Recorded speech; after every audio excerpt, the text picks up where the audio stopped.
अभिवादन। आज हम एक काफी गंभीर घटना पर बात कर रहे हैं। ये हाल ही में बेंगलुरु के इन्फोसिस कैंपस में हुई। जी। हमारे पास इस इंसिडेंट से जुड़ी कुछ डिटेल्स हैं कि भाई क्या हुआ, अब क्या कदम उठाए गए हैं हाँ। और इससे वर्क प्लेस पर खासकर महिलाओं की सुरक्षा को लेकर क्या सवाल उठते हैं। चलिए इस मामले को थोड़ा समझते हैं। बिल्कुल, ये घटना सिर्फ परेशान करने वाली है, बल्कि ये वर्क प्लेस सेफ्टी और कॉर्पोरेट रिस्पॉन्सिबिलिटी पर भी काफी कुछ कहती है। सही। देखते हैं हमारे सोर्सेज क्या बताते हैं इस बारे में। तो देखिए, घटना है 30 जून 2025 की। Location Infosys campus, electronic city Bengaluru. Bangalore. और एक्यूज्ड का नाम है स्वप्नील नागेश माली। वो वहां सीनियर सिस्टम्स इंजीनियर थे। अच्छा, सीनियर सिस्टम्स इंजीनियर। हाँ, हुआ ये कि सुबह करीब 11 बजे एक महिला एम्प्लॉय वॉशरूम में थी। जी। उन्होंने अचानक क्यूबिकल की दीवार पर एक रिफ्लेक्शन सा देखा। कुछ अजीब लगा। ओके। तो शक होने पर जब उन्होंने ऊपर देखा तो पाया कि माली, जो बगल के स्टॉल में थे, वो टॉयलेट सीट पर खड़े होकर अपने फोन से उनकी रिकॉर्डिंग कर रहे थे। ओह माय गॉड, ये तो बहुत ही भयानक है। एक वॉशरूम जैसी प्राइवेट जगह पर। बिल्कुल। तो महिला ने फौरन शोर मचाया। हम्म। उनके कॉलीग्स आए और तुरंत एचआर और सिक्योरिटी को बताया गया। और फिर जब माली का फोन चेक किया गया तो उसमें वो रिकॉर्डिंग मिली उस इंसिडेंट की। मिली। ओके। और बात यहीं खत्म नहीं हुई। बाद में जब जांच हुई तो इन्वेस्टिगेटर्स को ऑफिस के रेस्टरूम में ही ली गई, मतलब चुपके से बनाई गई, 30 से 50 और ऐसी वीडियोस मिली। 30 से 50 मतलब ये कोई एक बार की घटना नहीं थी। ये तो एक पैटर्न लगता है। लगता तो यही है। अब इसमें कंपनी और पुलिस का एक्शन क्या रहा? देखिए, सोर्सेस के मुताबिक इन्फोसिस का रिस्पांस काफी तेज था। एचआर ने फौरन एक्शन लिया, पुलिस को इन्फॉर्म किया और उसी दिन मतलब 30 जून को ही माली को नौकरी से निकाल दिया। टर्मिनेट कर दिया। Same day termination. ये अच्छी बात है। और पीड़िता के सामने ही वो वीडियो डिलीट की गई। हालांकि लीगल प्रूफ के लिए एक स्क्रीनशॉट रखा गया। अच्छा। ये जरूरी था। बिल्कुल। और इन्फोसिस ने साफ कहा कि ऐसे मिसकंडक्ट के लिए उनकी जीरो टॉलरेंस पॉलिसी है। वो इन्वेस्टिगेशन में पूरा कोऑपरेट करेंगे। Right, zero tolerance. और पुलिस ने क्या किया? एफआईआर वगैरह हुई? जी, पुलिस ने एफआईआर दर्ज की है। सेक्शन 77 लगाया है भारतीय न्याय संहिता का। ये वॉयरिज्म यानी ताक झांक के अपराध के लिए है।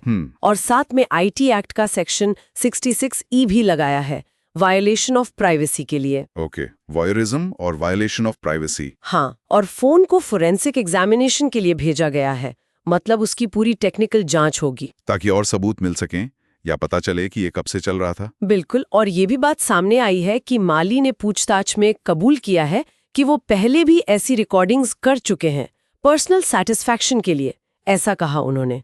ओह, पर्सनल सैटिस्फैक्शन। ये तो और भी चिंताजनक है कि ये पहले भी हो चुका था। ये मामला सिर्फ एक व्यक्ति की गलती नहीं रह जाता फिर। सही कहा आपने।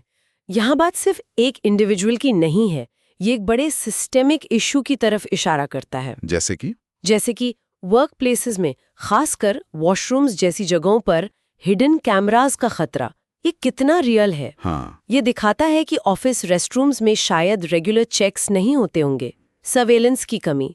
और जो एक भरोसा होता है एक सिक्योर कॉर्पोरेट एनवायरनमेंट का, वो टूटता है। बिल्कुल। इससे सवाल उठता है कि क्या फीमेल एम्प्लॉइज वाकई अपने काम की जगह पर सेफ महसूस कर सकती हैं?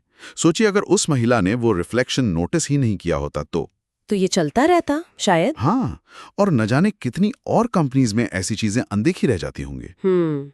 इसीलिए ये बहुत जरूरी हो जाता है कि विमेन्स सेफ्टी को लेकर कुछ ठोस कदम उठाए जाएं, फीमेल एम्प्लॉइज के लिए भी और कंपनीज के लिए भी। इससे पहले तो अपने सराउंडिंग्स को लेके हमेशा अलर्ट रहना।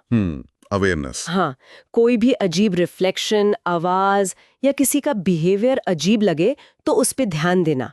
आजकल फोन की फ्लैशलाइट या कुछ हिडन कैमरा डिटेक्टर एप्स भी आती हैं, उनका इस्तेमाल कर सकते हैं शक होने पर मिरर्स या दीवारों को चेक करने के लिए।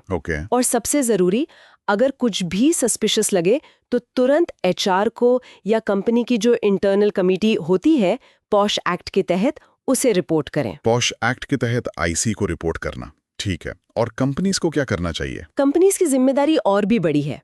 पहली बात, रेस्टरूम्स के बाहर सीसीटीवी सर्विलेंस हो, अंदर बिल्कुल नहीं। बाहर, हाँ, प्राइवेसी का ध्यान रखते हुए। बिल्कुल। दूसरा, सभी सेंसिटिव एरियाज में हिडन कैमरास के लिए रूटीन चेक्स होने चाहिए।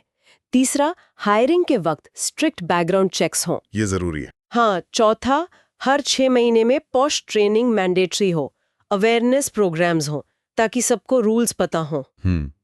ट्रेनिंग। 5वां, एक स्ट्रॉन्ग विसल ब्लोअर पॉलिसी हो जो शिकायत करने वाले को प्रोटेक्ट करे ताकि लोग बिना डरे बोल सकें। सही। और आखिर में इमरजेंसी में किसे कांटेक्ट करना है ये एकदम क्लियर हो, HR, सिक्योरिटी, पॉश कमिटी या फिर लोकल पुलिस हेल्पलाइन जैसे डायल 112। तो ये जो पूरी घटना है जैसे हमने देखा, ये सिर्फ एक आदमी के पकड़े जाने की कहानी नहीं है। नहीं, बिल्कुल नहीं। ये भारत में काम करने वाली लाखों महिलाओं की सेफ्टी से जुड़ा एक बड़ा सवाल है। इन्फोसिस ने तेजी से एक्शन लिया, ये अच्छी बात है, पर सवाल ये है कि क्या दूसरी कंपनीज भी ऐसा करेंगी? बिल्कुल, यही सबसे बड़ा सवाल है। ये घटना सोचने पर मजबूर करती है कि वर्क प्लेसेस को वाकई सेफ बनाने के लिए अभी और कितने सिस्टमैटिक चेंजेस की जरूरत है ताकि ऐसी घटनाएं दोबारा न हो, न वर्क पर न कहीं और। ये सिर्फ पॉलिसी बनाने की बात नहीं है, उसे सख्ती से लागू करने की बात है। हाँ, और एक सेफ कल्चर बनाने की बात है जहां हर कोई सुरक्षित महसूस करे।